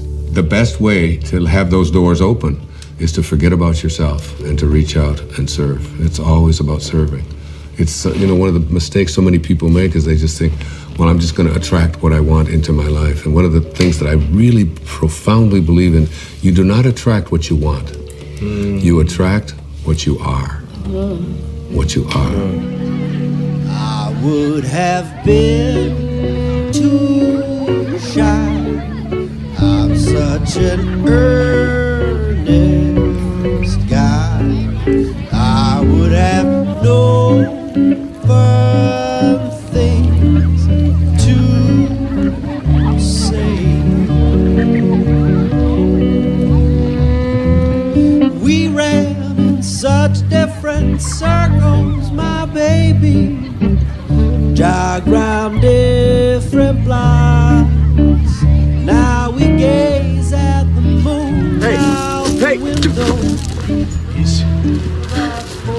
Denise, come here. Sorry, I'm so sorry. I should never have done this. Hey, look at me. Look at me. It's okay. No, it's not okay. It's not okay. Everything's going to be okay. Everything's going to be fine. No, you didn't do anything. I knew how you felt. I did this. I did this more than you. Listen to me. I'm sorry. I love you. I love you so much. You're gonna be okay. It must have been our time. We found true love while staying at home.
Don't stop. That was great. Thank you. What brings you out so late? Or I should say so early. Just couldn't sleep. You having trouble with the filming? No, that's fine. Filming's easy. It's my business I can't handle. Hey, you know chopsticks? I used to. Ha! Makes me think of being a kid. When I was idealistic. Back when I thought I'd make a name for myself. Oh, hey, don't say that. You have a name. More like a household name. More like Scorsese or Tarantino. Well, hang in there. Anything can happen. Why does it have to be so hard? 1 minute I have the funding to make my movie. The next I don't. Can't get the money without the talent. Can't get the talent without the money. And then they pulled it all out from under me. I don't own it anymore. Seriously thinking career change. That's a good sign. What is? You're giving up. That's good. How do you figure? You can't force these things. Right. And again with the magic thing. What's the matter? What's that? You know, I don't know why I'm telling this to the janitor or whatever you are. I do a lot of things around here. Believe me. Play a damn good piano, though. You should think about doing that full time. Well, for a while I thought I would. Yeah, what happened? Well, I started playing when I was very young. I was a natural. And then I got older and I became more aware of people watching me play. And then I started to play more for them than for myself. And then I got very scared that I would disappoint them. So I did. Did what? I disappointed everybody. I would be very clever. I'd go to a recital and I would just play a couple of wrong notes on purpose as a test to see if they would still love me the same way. And basically they didn't. It was a long time before I touched a piano, which is it's crazy when I think of how much I enjoy playing. Yeah, I was just thinking that. This would sit for years. I wouldn't touch it. I wouldn't even notice it. But you're a piano player. I don't get it. You don't get that? How could you ignore what's right in front of you? Busy doing other things. You should understand it. Wait, hold that thought. You hear that? I don't hear Shh. anything. Listen. Listen.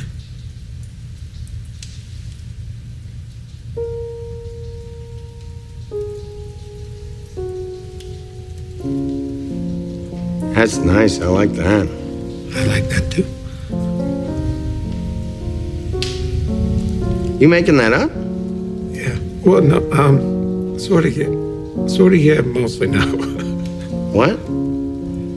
It's just something I could do.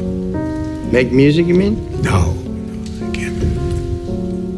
And you're a good faker. Yes, I'm just listening. Listening. I listen. And then I just play what I hear. I'm not making it up at all. It makes itself up. Makes itself. Exactly. I just play. Sometimes all you gotta do is just show up, pay attention, and music happens. Your music happens.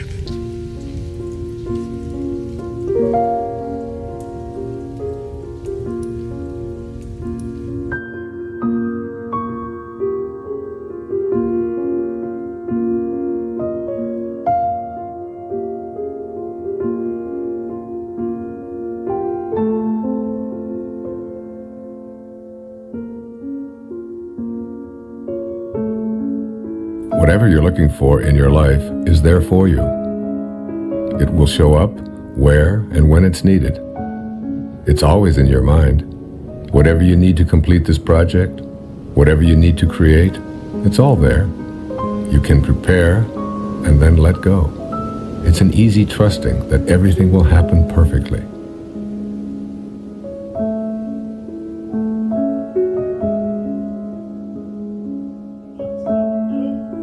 Bend forward to your lower spine. Bend your knees. Place your hands on the floor. Move your hips up and down. Right, left, right, left, right, left, right, left.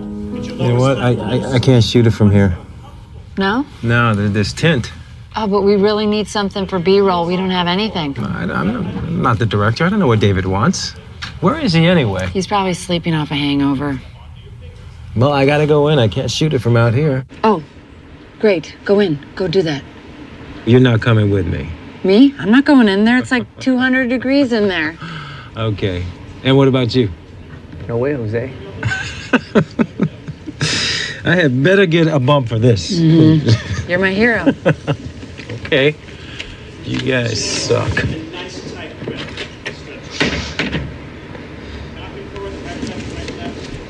Hey, good morning. Good morning. I got up early. I was scouting locations. What? I found the most amazing spot overlooking the ocean. For what? For this? Yeah, for this. Really?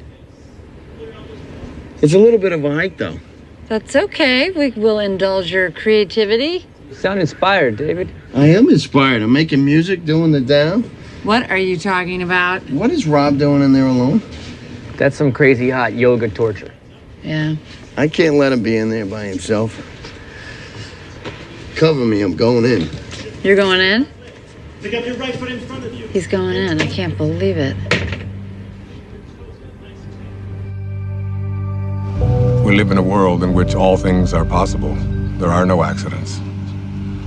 There's a divine organizing and intelligence that supports all things.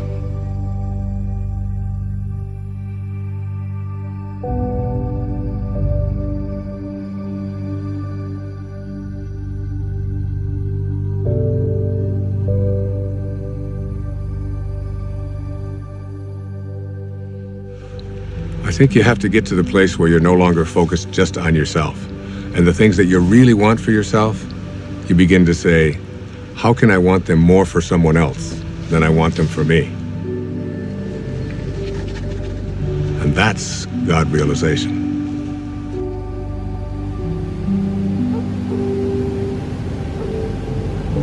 One of the things that happens when you move away from ego is that you move from a sense of entitlement to a sense of humility. You realize you're entitled to nothing. That's just the ego speaking. So the fundamental truth is that you must be like what you came from. If you came from divinity, you must be divine. If you hold your hands up and say, these are the hands of God, then what does God do with his hands? God is just giving. That's all God knows how to do. Hi. How are you this morning? Better than yesterday. That's a good way to be. Not better than anybody else, just better than you used to be. Hey, I was wondering, is there a place around here where I could actually buy some flowers? I wanted to bring some back for my wife. I can let you have some of these if you want. Really? Yeah. I mean, they're not fancy like you get in a flower shop. They're just indigenous roses. A little more rustic. I think my wife might actually like that. Hey, no, wait, let me help you. Cut just above the leafy part there, and above the leafy part, and try to do it on an angle. Hey, there you go. Good. Can you tell I've never done this before? Not much of a gardener? I usually pay people to do my gardening. People who actually know what they're doing, like you. Well, I get a lot of satisfaction out of it. I've never really seen the value in flowers, I guess. Don't you ever send your wife flowers? No. Oh, that sounds bad. It's a new day. Yes, it is. You know, there are over 200 species under the genus Rosa. And there's a rose database that has, I think it was over 6,000 variations of roses. Seems almost excessive. Here. Thank you very much. Can I give you a tip? No, thank you. You sure? It's okay. Well, I'll be sure to tell the owner of this place what a great staff he has. You just did. You? You're the owner. Oh, I really am. I apologize. I thought you were just the gardener. That's an easy mistake to make. I saw you watering the plants. Plants need to be watered. Yes, they do. Thanks again.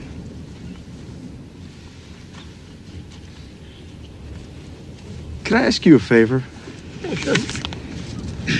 I'm here for a board meeting. Yeah, I know. You were at the House of Promise, right? Yes, and I've got to give this to the executive director, but I don't know what room she's in. Oh, I can find it. Well, actually, could you give it to her for me? Yeah, sure. Is it important? No, it's just some papers. Okay, yeah. And if you could give it to her this afternoon, after I've left. Yeah, I can do that. Appreciate it.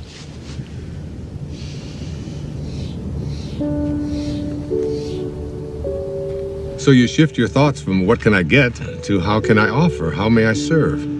If your attention is off yourself and about giving, the universe will respond by giving back to you. The universe will say, how may I serve you? But you have to be in a place of service yourself. That's when the transition is complete, when you move into that place that is without ego.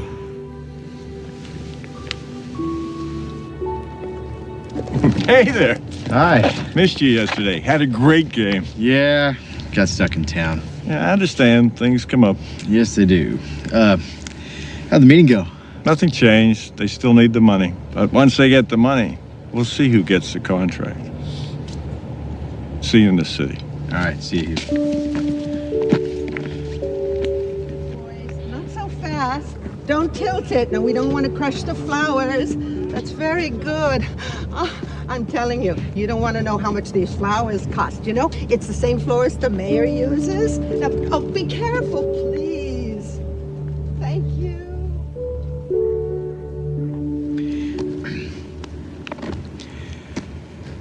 How about the name Rose if it's a girl?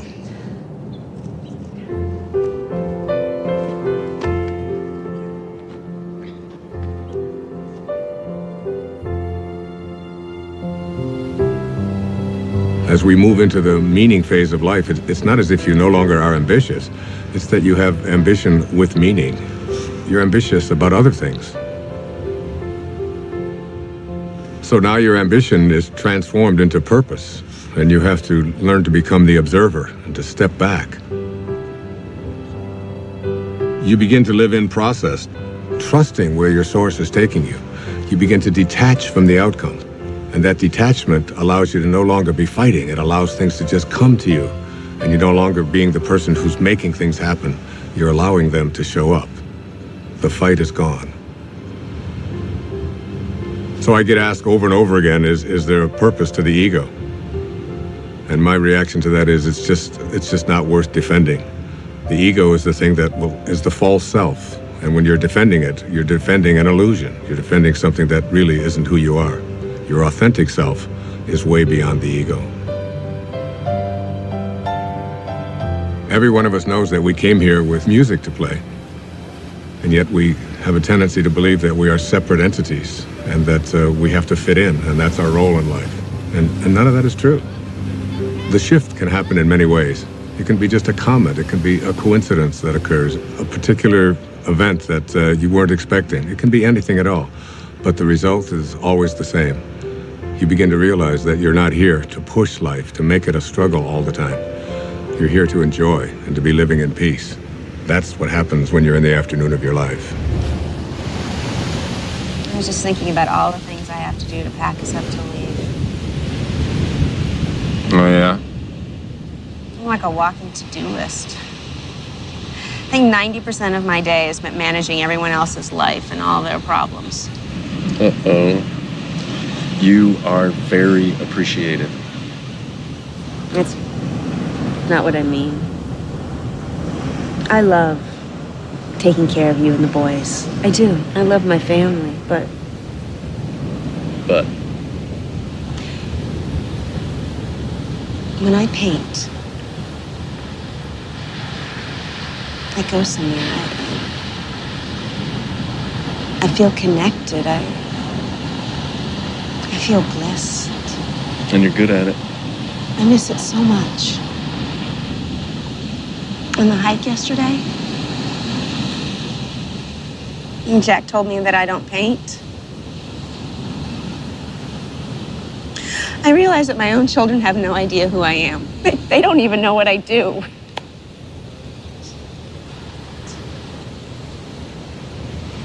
So do it. Really? Yes, absolutely. Thank you. I want to stay here. What? Just for a week. Right now, just this next week. What, I think I'm gonna leave you here all alone? Jason, every cell in my body wants to stay here just a little bit longer. I'm hearing you, but I have no idea what you're saying. I need to reorient myself. I need to find my way back, and I need solitude to do it. Quinn, you're a mother of 2 small children. You don't get solitude. Jason, you have to know I love you. And I love the kids, and I am still us, but I am more than this.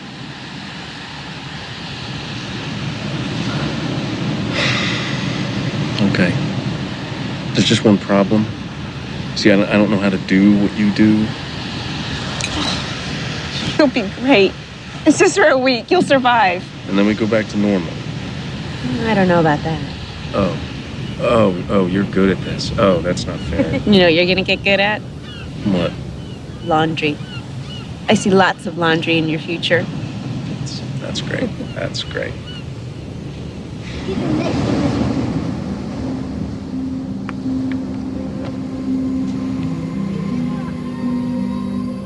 If you want to see the doors open in your life, you detach yourself from what the ego says, and you allow yourself to live from this divine place called spirit.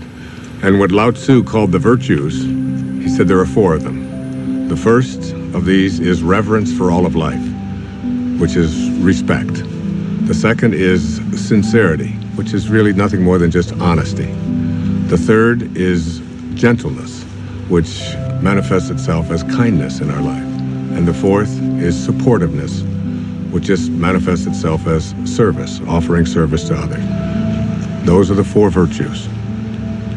And Lao Tzu asks us to live by them. There's a great quote by the poet Hafiz. He said, even after all this time, the sun never says to the earth, you owe me. Just think what a love like that can do. It lights up the whole world.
Oh, David. Hey. Hi. How you doing? So did you get everything you need? I think I got even more than that. Really? I'm actually inspired. I was looking at some of the footage. I'd love to do something with these interviews, something creative. Like what? Well, this place. There's something happening here. What you're talking about, the people, themes, I think I can really do something with Wait a second. I thought you were just a technician on this shoot. Isn't that what I heard you say before? I guess not. I think I'm getting it. Well, you know, David, the point is we're all going to get it. Ultimately, we're all going to get it. There's a great line from A Course in Miracles where Jesus says, if you want to be like me, knowing that we are alike, I will help you. If you want to be different than me, I will wait until you change your mind. And you will change your mind. And really, isn't it the ultimate thing is, why should we have to die in order to get it? We ought to be able to get it while we're here. It's been a pleasure. Thank you, my friend. God bless you.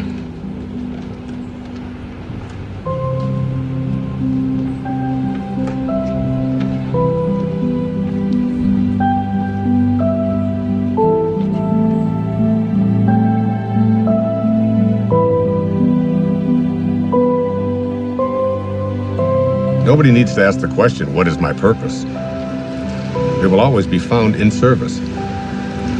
If you can just for one day put your attention on making life better for someone else, if you can focus on thinking like that, that's how God thinks. It's an ancient concept, but it's still relevant. To touch someone's life is more valuable than any amount of money. My friend Byron Katie says, to believe that you need what you don't have is the definition of insanity. That you can't be fulfilled until you get all these things, that's an illusion. Really, you don't need anything more. It doesn't matter what it is you do. You could be a cab driver, a teacher, a factory worker, a manager. What matters is that you put your attention on how may I serve. Think of the people you go to, whoever you are in your path. You can run an entire business this way, not being attached to outcome, putting attention on service. Your life becomes about living those virtues. How can I serve? How can I be gentle? How can I be reverent? Thinking like that means you're living in meaning. The messages of the morning are about what you can and can't do, about how society defines you. But in the afternoon, after the shift, it's about connecting to an energy that's taking care of everything, and we're all just being done. Try to stop yourself from breathing, from your fingernails growing. living the virtues is all we need to do. The truth is, I feel something else is in charge of all of this. So it's really about surrendering to it. Surrendering to something that is bigger than you, that you are connected to, and that's really in control of everything.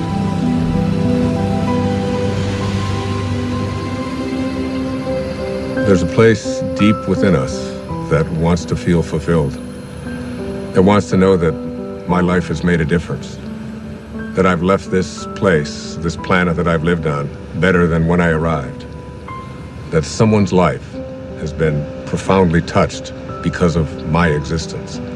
We all want that. It's not about age or about finding yourself. Wherever you are, at whatever age, you're only a thought away from changing your life.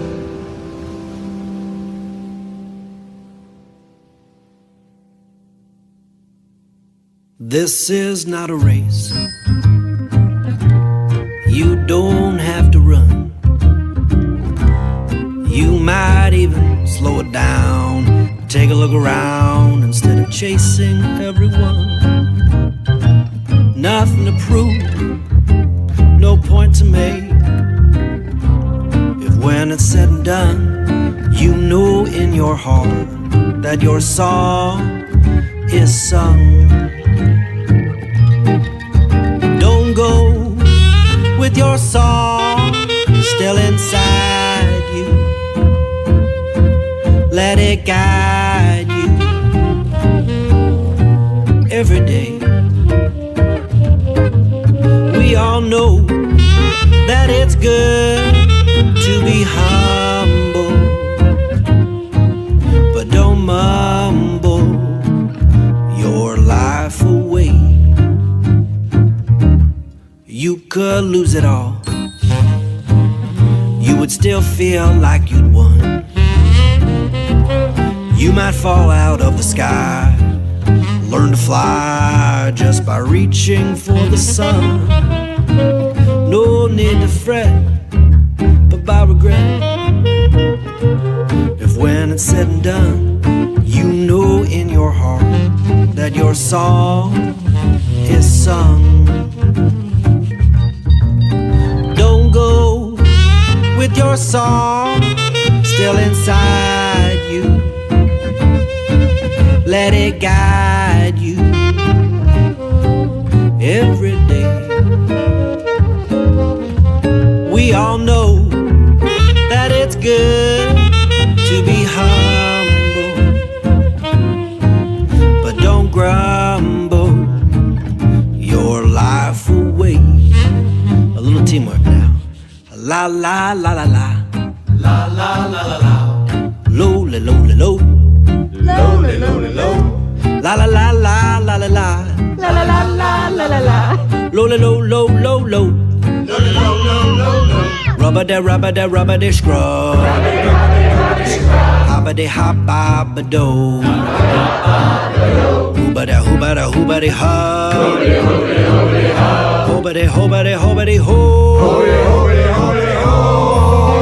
Don't go with your song still inside you. Let it guide you every day. We all know that it's good to be humble, but don't fumble, don't grumble, don't mumble your life away.